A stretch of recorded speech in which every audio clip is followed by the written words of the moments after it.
Good evening. Thank you so much for joining us. This is the main news on KAFUE TV, coming to you live on Topstar, channel 106 on Penstream app. We are also streaming live on Facebook, Camnet TV, as well as on our YouTube channel at Camnet TV. Here are the top stories in our news tonight. Fugitive cop on the run after stealing 622,000 kwacha from bank. Governance expert urges amicable resolution of a LUNGU barrio dispute. Drug Enforcement Commission destroys 40 tons of cannabis. In international news, Malawi begins counting votes in closely watched presidential election. And in sports news, KANYEMBA'S Copper Princesses ready for World Cup challenge. I will be back with the details shortly after this break. Keep watching. Get all the latest updates in court news on Camnet TV. You will make you feel part of the court sessions through our in-depth coverage of the adjudication process.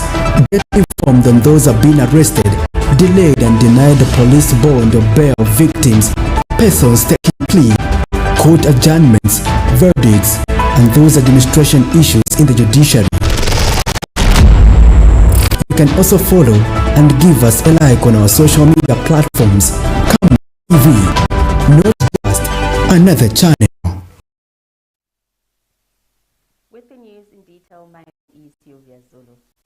The Zambia Police Service has launched a manhunt for Constable Emmanuel Tembo, Protective Unit Headquarters, who allegedly stole 622,483 kwacha from a named bank while on duty. Police say the incident happened on September 15th. Tembo, armed with an AK-47 rifle and 30 rounds of ammunition, deceitfully entered the bank's bulk room as staff prepared cash in transit for collections. He allegedly grabbed a sealed bag of money and fled, defying attempts by staff and security officers to stop him. The officer later abandoned his police uniform, firearm, and ammunition, which were recovered after he surrendered them to a taxi driver in Shimabala area. However, both Tembo and the stolen cash remain missing. Police spokesperson Ray Hamonga has condemned the act as a grave betrayal of public trust, stressing that Tembo is now a fugitive of the law. As the police station police force 15th of 2025 at 14 hours received a report of assault occasioning actual bodily harm from Honorable Ngando Jean Chisenga, 836 of Chalala Lusaka, a member of parliament for Mambilima constituency. The complainant reported that she was assaulted by a person she is able to identify if seen. The incident occurred on the 12th of September 2025 at National Assembly Zambia restaurant. Brief facts of the matter are that on the said date and venue, the complainant had an altercation with the suspect, which resulted in her being slapped. In the process, she sustained pain on the left side of her face. A medical report. We sincerely apologize for the mix-up in the clips. In other news, economist Calvin Chisanga says Zambia's 2026 national budget will need to balance economic growth for discipline as government prepares to present the financial plan ahead of next year's elections. He notes that authorities are likely to push fiscal consolidation by cutting the deficit to below 5% of GDP while boosting revenue through tax reforms. He says spending is expected to focus on education, health, social protection, and food security. Mr. Chisanga adds that infrastructure and agriculture will also remain key, with support for road rehabilitation, energy diversification, and rural connectivity alongside farm mechanization and irrigation programs. He, however, warns that state servicing, inflation, and exchange rate pressures will continue to strain the budget. What we are trying to do is that we've got a situation where we have to balance up the two things. We have to look at the borrowed aspect, and also we have to look at the aspect to do with the budget performance as well. So we should not meet a point where we start lighting an over expenditure kind of situation because it's an electoral year. That also becomes a challenge, because obviously we are going to create that cycle situation in regards to the budgeting setup. We keep planning from time to time. So overall, what I should be able to say is that the current situation has created a level of stability in the macroeconomic environment. So this also speaks into what we have seen, where now the next year's budget is now going to underpin a strong view in relation to making sure that we consolidate some of the gains that we have actually been able to work out. And this is also by extension, that's the reason why it's even calling for IMF 12-month extension. In view of this also, it's quite an interesting element that we're going to see in next year's budget in tandem with the IMF support, because the two elements sitting on the table might be able to work in contrast. But with the current situation where we've got a very strong policy drive around the physical discipline and also a policy framework around critical factors, we should be able to see that some of these things will be able to work out from that perspective. But governance expert and human rights advocate Wesley Mianda is appealing to the family of late former President Edgar Chagwa Lungu to focus on finding an amicable solution with government regarding his burial site. Speaking in an interview with Camnet News, Mr. Mianda says dialogue is the most dignified way forward in order to respect both the wishes of the family and the responsibilities of the state. He stresses that the matter should not escalate any further into disputes, but instead be handled in the spirit of national unity and reconciliation. This comes after the Lungu family yesterday lost an application for leave to appeal in the South African High Court. The family had sought to challenge an earlier ruling that ordered the repatriation of the former president's body to Zambia for burial in Lusaka. The issue surrounding the burial of the former head minister Edgar Chagwa Lungu has been dragging on for a long time now in the courts, of law in South Africa. Now, recently we have seen that the applications that were made by the ECF family, where they wanted to appeal against judgment that was given by the High Court, actually has been rejected. So this is now twice. Now we are saying we should not allow this situation. I think the family should now come back and see how this issue can be tabled, can be solved, because the man we are mourning is not a person, but somebody who has been the head of state of this country. So let them take advantage of this open door, provided by the government, where they are saying we need to actually reach an amicable agreement. Okay? So in this case, we are saying there is no need for the family to go on and on. So many things restored. Even PF as a political party, which the man has been actually, helping to grow, is stuck. Why? Because the leaders now in PF cannot easily organize themselves, sit down and do some placement on the leadership. Why? Because they've not yet buried the man who has been at the helm of the political party. So in this case, we are saying let the family come back to Zambia and let's see how we can work together to ensure that the man is given, a dignified send-off, as somebody said, for this country. Some parents in Nakalembe area, Limulunga district, are appealing to local authorities to complete the construction of a 1-by-2 classroom block at Nakalembe Primary School.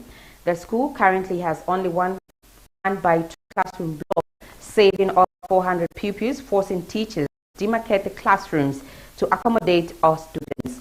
Speaking to Camnet News, Dixon urged the local authority to expedite the completion of the classroom block as well as the teachers' accommodation at the school to improve learning conditions.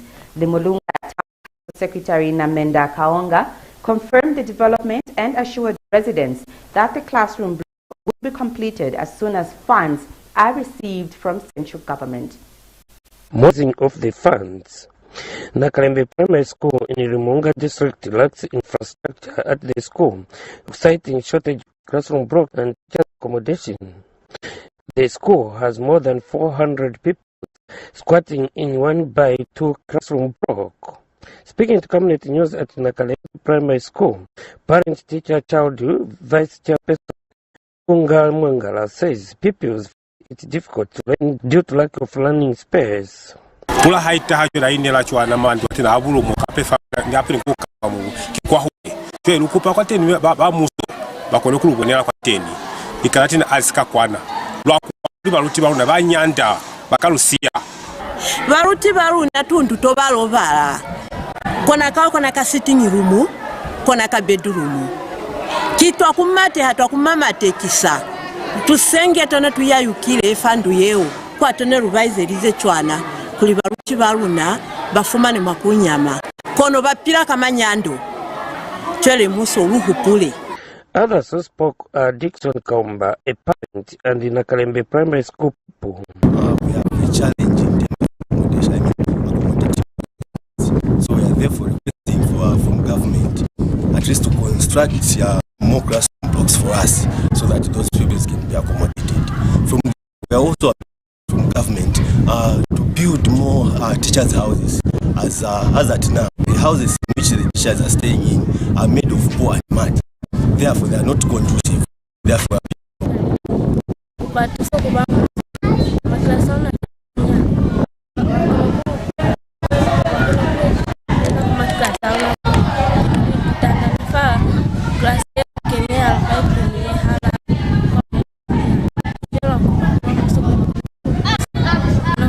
Meanwhile, the Mulunga Council Secretary Namenda Kaonga confirmed the development, stating that the school is in a terrible state and the council is constructing another 1x2 classroom block, which is on a standstill due to lack of funds. For Nakalembe, we are on classrooms. They may have another 1x2 that we are winding up, but that will not be enough. We should be hoping to get another one in the near future. So, even if it's not conducive, we have agreed with most of the schools to take advantage of cash for work, to put up some temporary structures that may be able to accommodate staff in the interim as we await to have more spaces. The challenge is quite huge looking at the amount that we receive. The demand is high in various sectors. So the WCs working together with the communities have been making certain priorities to ensure that our are safe in terms of classroom space. Camnet News in Western Province. The Drug Enforcement Commission (DEC) has destroyed 44 tons of cannabis plants in KAFUE's Chifwema area and arrested 4 suspects in separate operations that also netted 50 kilograms of high-grade marijuana in Livingston. Meanwhile, in KAFUE, DEC officers have uprooted and burnt abandoned cannabis fields and arrested Webster Nyowowo 35 with 21.3 kilograms of compressed cannabis, a muzzle-loader firearm, a shotgun shell, and a slaughtered chicken. Another suspect, James Tembo 25, was nabbed with 19.8 kilograms of cannabis and 4 shotgun shells. And in Livingston, a South African registered truck belonging to an international transport company was intercepted, leading to the seizure of 50 kilograms of cannabis packed in 50 pre-packs.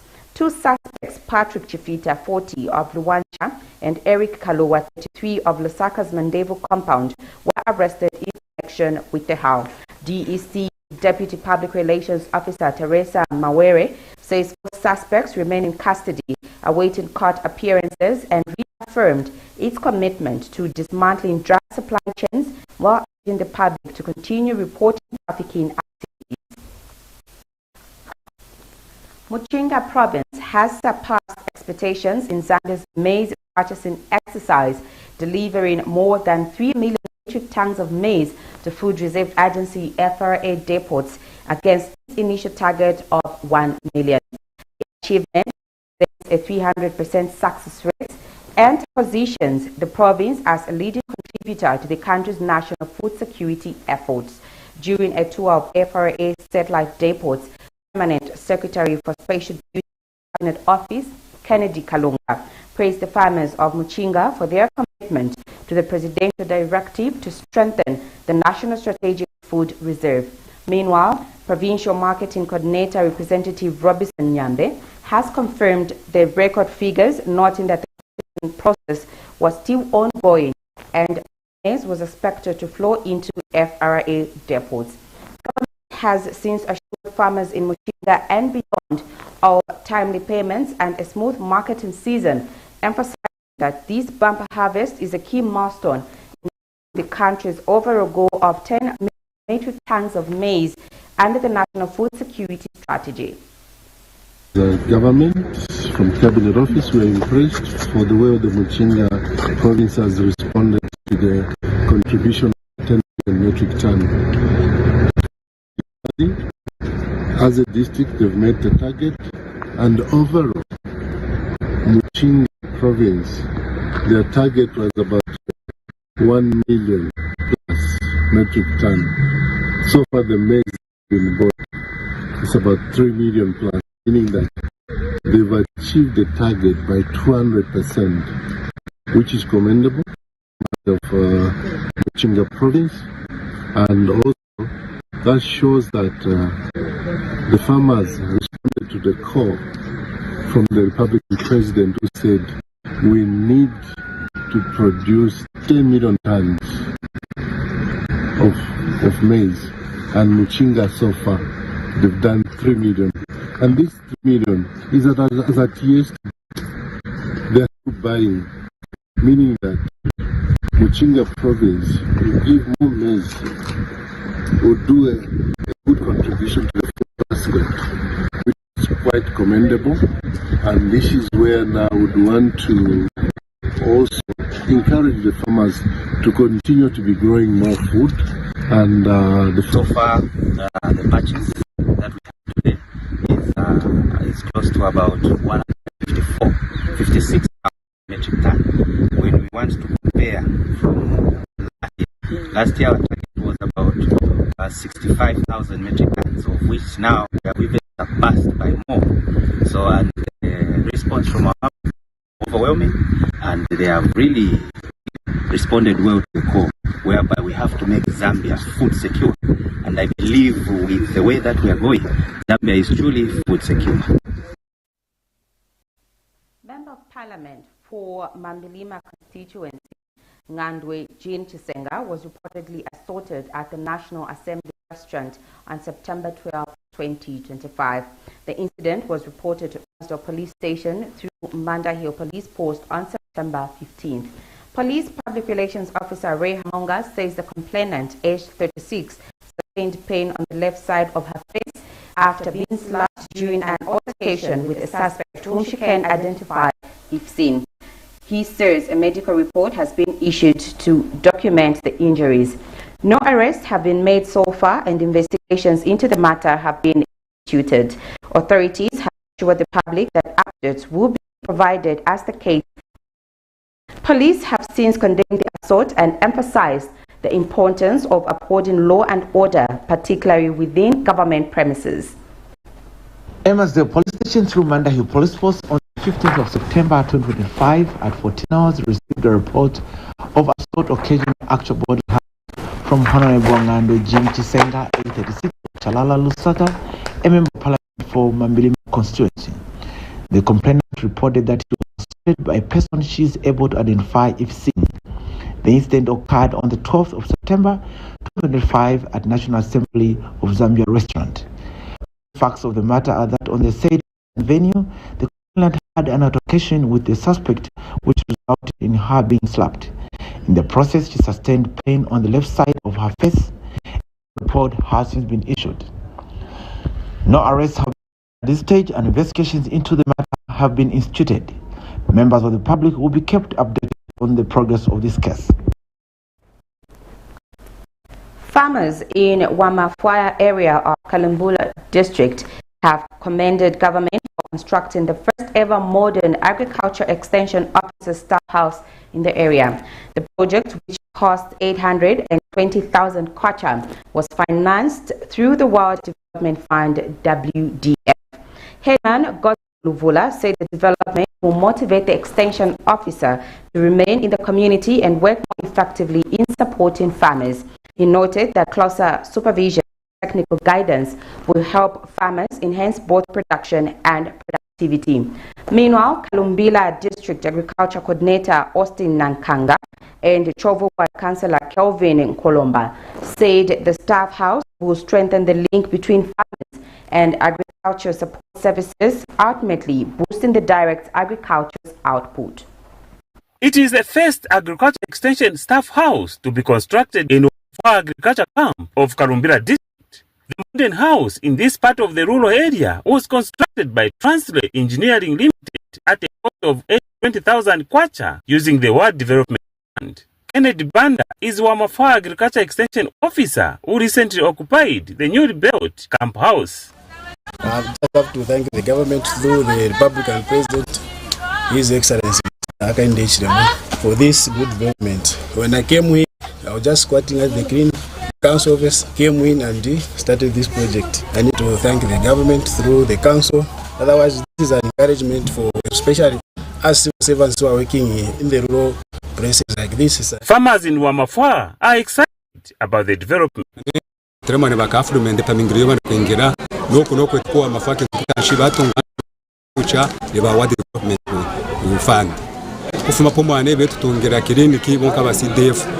We are grateful for the construction of the camp house, among others, by the government here in Wamafwa. President wetu akutukwashaku kuitara da agriculture twadinga twasherera mtu adinga wanyina warumbura. We are so thankful to the President for the various developments in agriculture here in Wamafwa. Karumbira District Agricultural Coordinator Osin Nakanga and the Chove Ward Councillor Kelvin Kolomba, the construction of the staff house will ensure extension services are more effective and readily available to farmers in the area. They've managed to put up a very good structure, a standard house for the camp extension officer, so that they can reach to the officer for agricultural services in the camp. This house has cost about 822,000. This one is for our extension officer. As you may be aware, Chove had only one extension officer. Indeed, we are pleased to the government and also to the council. Councillor Nkomba also gave an update the maize marketing season in his ward. FRA is still buying maize. We had already procured over 30,000 bags of maize. Chove has gone up 35,000 bags. Lubanza Block Extension Officer Ben Chimba is equally happy with the development. At least this time, there's no much cry to say, no, I need to be in the urban area. Since the house has been built under modern facilities, everything that requires a modern facility, it has been installed in the house, despite being a remote area. And the construction of the Kisasa Wamafwa Road by the local authority is progressing well in Karumbira District. Clifford reporting in Karumbira District, Northwestern Province. This is the main news on Camnet TV. We now take a set of commercials. I will be back with the rest of the news after the break. Keep watching. For immediate coverage of any breaking or latest news in Zambia and around the world on Camnet Television, call the numbers on your screen.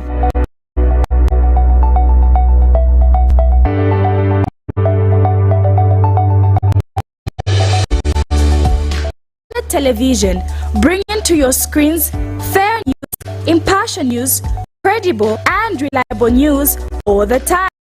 The whole truth on Camnet World News.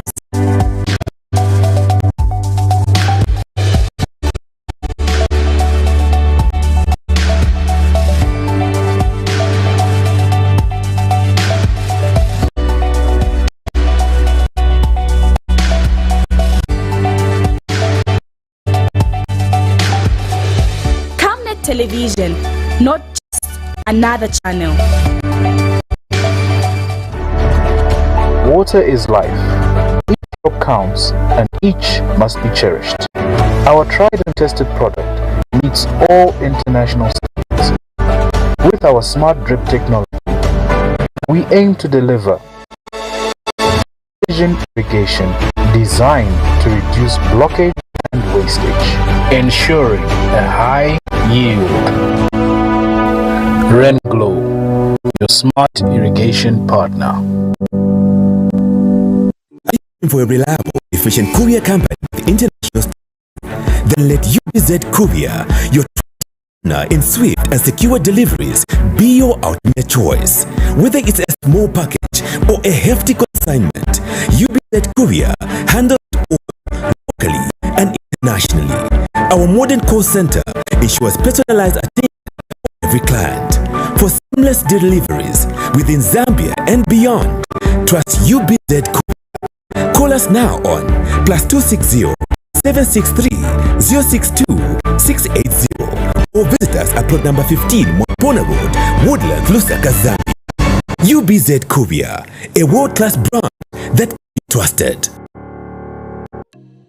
Enjoy the benefits of an instant loan with us ranging from 1,000 kwacha to 750,000 kwacha paid express. Once collateral is viewed, valued and verified, call us on 0763 595 359 or 0779 432 993. Classified Financial Express, here as your financial friend.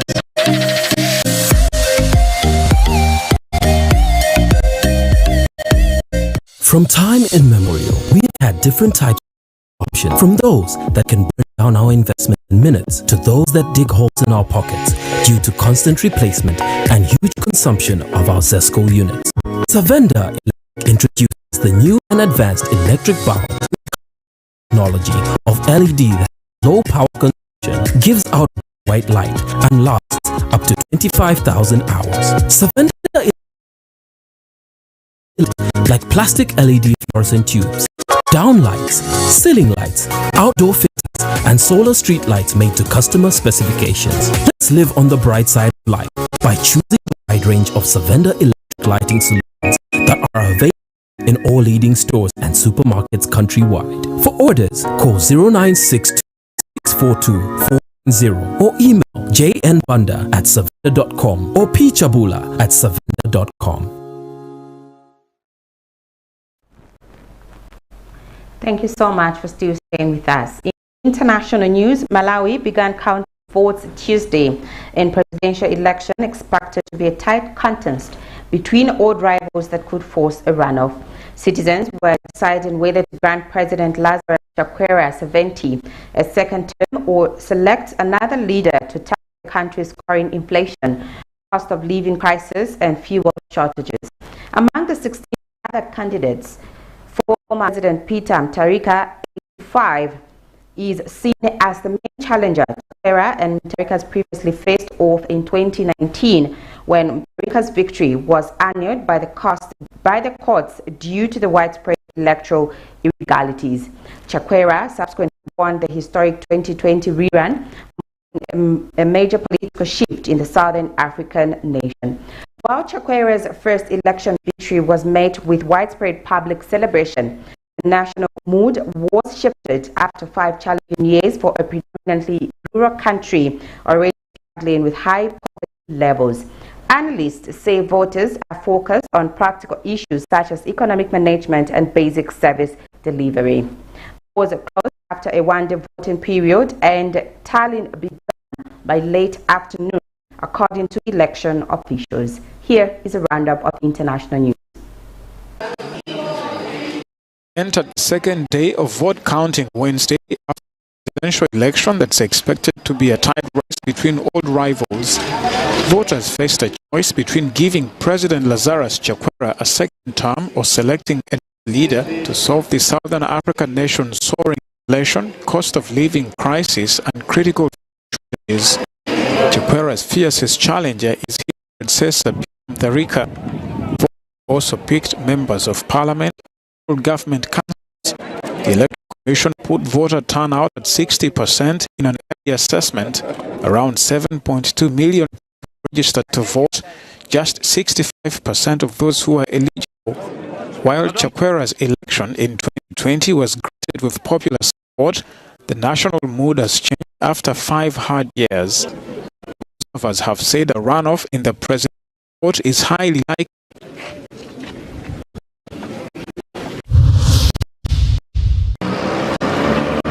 Empty streets and shuttered shops. For the last 2 weeks, the city of Buea in southwest Cameroon has seen virtually no activity. Separatist rebels announced a hard lockdown. The fighters prohibited movement, leading to a shortage of supplies for the city's residents. Schools too have not been allowed to reopen. Education is a fundamental right that needs to be respected. The lockdown has a very, very negative impact on our children. Still taking into consideration that others are in schools in the other region, but in our own, our children have been kept home. If they go to school, the SAC, which is a non-state armed group, we come after our children. And we have the government. We need protection. Our kids also need protection for them to be in class. We must advocate for the resumption of schools. Reject school boycotts and put an end to the Anglophone crisis. The lockdowns are how the rebels stamp their authority. But education has been one of the major casualties of the conflict, which started in 2017. Our counterparts in the French speaking regions kind of advantage over us because they are months ahead, and we have a limited time to cover the same program that is to be tested during the public exams like the GCA. You cannot exercise your duty as a teacher in this region because teachers are seen as a threat to these safety. Fearing for their children's safety, parents are reluctant to send them to school despite assurances from the authority. They're now calling for dialogue between the protagonists. I live with about 4 children at home. Since 2016, we have been facing this lockdown. When others are in school, in other regions, they are at home. It affects their psychology, it affects their cognitive, and it affects even their behavior. When they are in the house, the activities they carry in the house is different from the activities that they might be carrying in school. So what we continue to request from our government is an inclusive dialogue. The separatists have vowed to disrupt Cameroon's upcoming presidential election as well. Rights groups have accused both sides of committing atrocities. The United Nations revealed on Tuesday that billions of dollars in public funds in South Sudan have been stolen over the past decade in massive government corruption, while the vast majority of the country suffers from a lack of food. The report by the UN Commission on Human Rights in South Sudan details several schemes allegedly used by political officials to divert substantial public revenue since the country achieved independence from Sudan. It's not incidental. It's the engine of South Sudan's collapse, hollowing out its economy, gutting institutions, fueling conflict, and condemning its people to hunger and preventable death. One of the reasons we produce this report is South Sudan's not a poor country. It's a plundered nation. And since independence, more than 25 billion in oil revenues have flowed into government coffers. These funds could have built schools, staffed hospitals, and secured food for every citizen. Instead, they have been siphoned off by elites. Afako, a member of the United Nations Commission on Human Rights in South Sudan, alleged that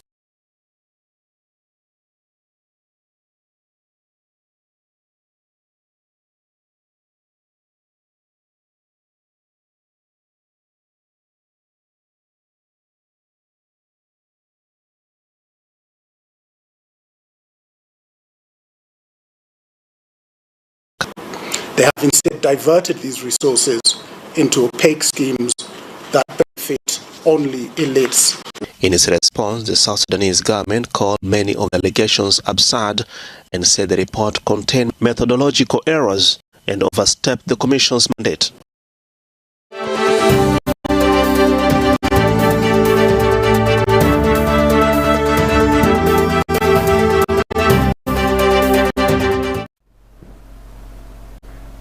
KANYEMBA, the Zambia Under-17 women's coach, has revealed that the current training squad was selected based on their strong performance and fitness in camp.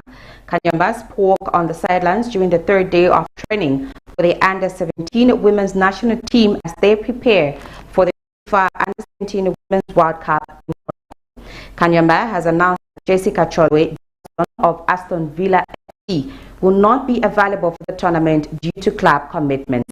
Additionally, she mentioned that some players who participated in the qualifying matches will be unable to compete in the upcoming tournament due to injuries that have impacted their performance. KANYEMBA'S stressed that all teams participating in the tournament are strong opponents which require a tactical approach to each match. She noted that the most crucial factor is the attitude the players display towards their opponents.